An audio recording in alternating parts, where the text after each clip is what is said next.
Hello everyone, I'm Barb Brown and I'm happy to be here with you today to provide a brief discussion about assessment and how it's related to discipline-based inquiry.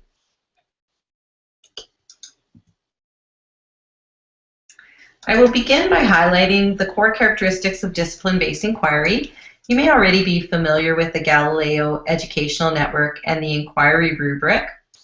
A recent literature review is also available by Sharon Friesen and David Scott, and I've provided the link there for you, which provides more detail about inquiry-based learning. It is important to design engaging learning experiences, as you know, around generative topics and authentic problems. Consider how the work that you're designing contributes to building new knowledge, or is the work that you're designing something that can easily be Googled or replicated? How is the work a vehicle for deep learning? Are there opportunities for formative feedback loops in order to feed learning forward? Will the students interact with exemplars and expertise beyond the classroom? Are there opportunities to communicate and exhibit ideas and learning in different and powerful ways? And those are just some of the core characteristics of discipline-based inquiry. And as I mentioned, I highly recommend either going to the Galileo website or taking a look at the literature review for more detail about that.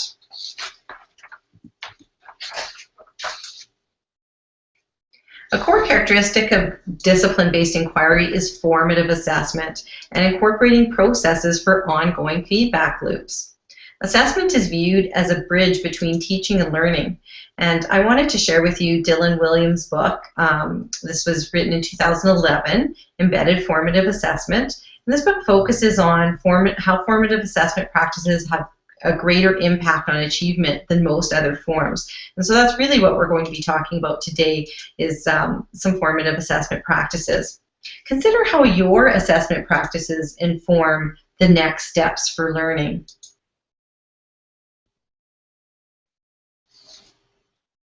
William and colleagues provide a framework of 5 key strategies. And this is taken from an article that was written in 2005, but the book that I pointed out earlier, William's book, describes these 5 strategies in detail. And I really like the way that they're organized in this chart. We know that the teacher's job is to engineer effective learning environments for students and continually make informed decisions about next steps to help learners also make their own informed decisions about their own next steps. The decisions made by teachers and learners themselves are really at the heart of formative assessment. And so when we take a look at the chart, the 5 key strategies are outlined showing different junctures in the learning process as related to the teacher, peers, and learners, of course, themselves. In determining where the learning is going, it's important to clarify and share learning intentions and criteria for success. So that one's listed number 1 under where the learner is going. Together with peers, students will develop an understanding of the learning intentions and criteria.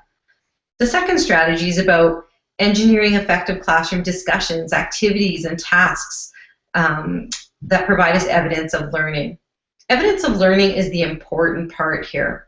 We need evidence of learning to make informed decisions about the next steps.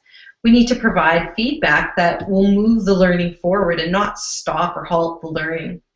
Providing a grade ends the learning process. It does not move learning forward. The grade is generally provided as a summative piece at the end of the learning process.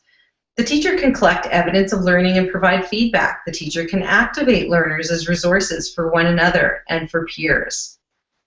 And so you'll see there how the 5 key strategies intersect between the teacher, peer, and learner, as well as from the beginning of the process trying to identify where the learner is going all the way to where is the learner right now and how do we get there, how to get there.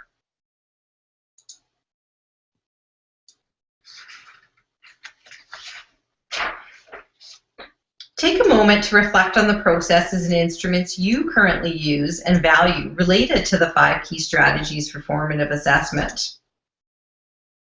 So at this point, you may wish to pause the video and just consider, as I state there in the slide, what do you do for assessment practices? What are the things that you value in your practice and continually use on an ongoing basis to make learning visible and for yourself, so that you understand where the students are at, and to make learning visible for the students so that they understand where they are and where they need to go.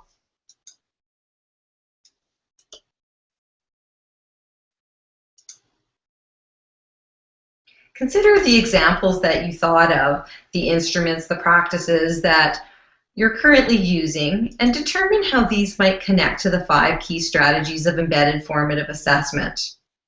So one example as listed there, so you could use Post-its for this if you wish to jot down the ideas and then determine where they might fit on the chart. So the one example might be creating a shared rubric to clarify learning intentions and criteria for success. So if you're doing that along with students, where would that fit? That might fit under the first one of the 5 key strategies. It could also fit under some of the other categories as well. So you might find that there is some overlap depending on how you're wishing to use that particular rubric. What are some other examples of formative assessment practices?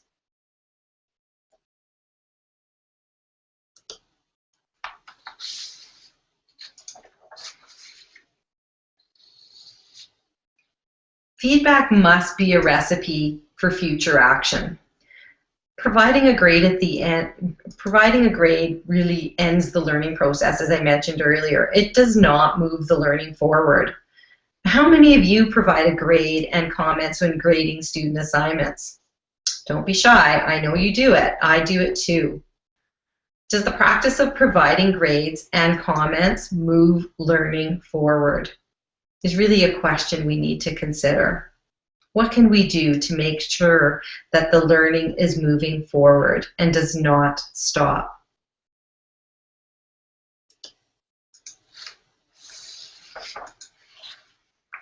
Ruth Butler is often cited for investigating different kinds of feedback. It is interesting to note that students here who received only comments improved from the first to second thinking task. And all those students were motivated to continue doing the work. Although the students did not know they improved by a particular percentage because they were only given the comment feedback, although the teacher did keep track of their improvement.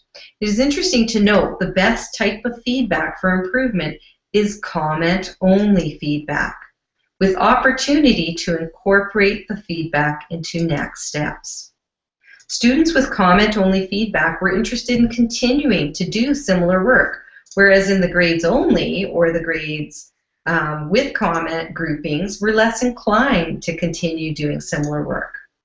It is not surprising that high-scoring students remain interested regardless if they're receiving the grades or comments. So the degree of mindfulness with which the student engages in the feedback is important.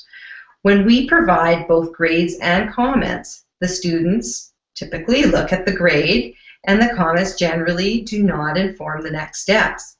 Sometimes the comments are not even reviewed or read, and I've seen students do this where they'll take their paper, they look at the grade only, and then toss it in the waste basket. Students will invest in the work when they are part of the process and invest right from the beginning stages of developing a shared rubric or when receiving quality feedback from peers, to name just a couple of examples. And I know that you've come up with many more examples in the previous activity to think about. It is also interesting to take a look at the possible responses triggered by feedback. So you give the feedback, what does that do? So if the feedback that you give is positive and you're suggesting the performance exceeds the goal, what happens? What do the students do with that?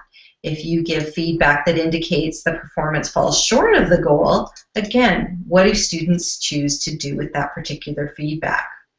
Kluger and Denisi studied the effects of feedback in the literature over a 90-year period.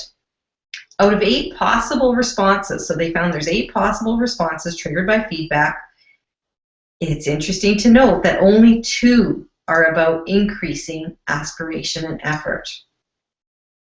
Even when the feedback is positive, some students may increase aspirations for future work. However, if the feedback is negative or less than what the student expected, again, only some students may increase effort, while others will reduce aspirations for the future, decide it's too hard, or simply ignore the feedback. So more study is definitely needed on the kinds of responses that are triggered in the individuals as a result of the feedback. This makes me think I should ask students more about the reaction to the feedback I provide, and I should gather more feedback about my feedback.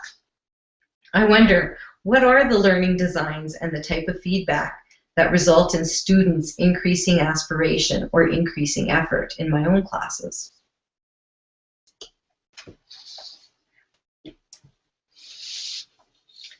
So in using Dylan Williams' words, if all teachers accept the need to improve practice, not because they are not good enough, but because they can be even better and focus on things that make the biggest difference to their students, according to the research, we will be able to prepare our students to thrive in the impossibly complex, unpredictable world of the 21st century.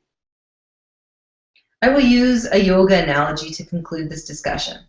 I recently started attending yoga class and quickly discovered Shavasana, the final posture for complete relaxation, as my favorite part of the whole class.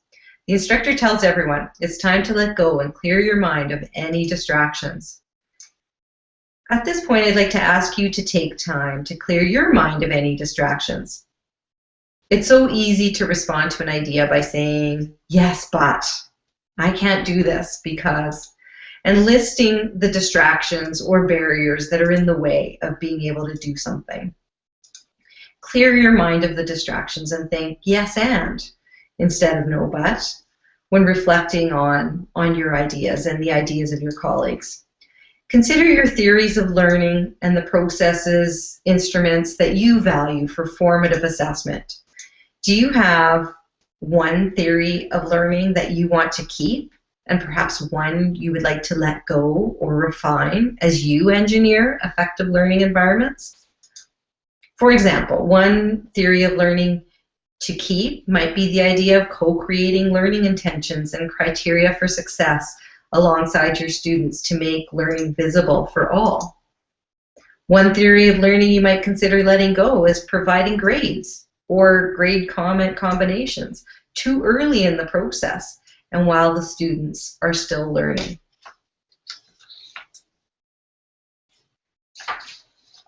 So take this moment to think about your theories of learning, and if you have an opportunity with your colleagues to share one to keep and one to let go. Thanks for inviting me into your session today and giving me an opportunity to share some brief thoughts about formative assessment and discipline inquiry-based learning. Thank you.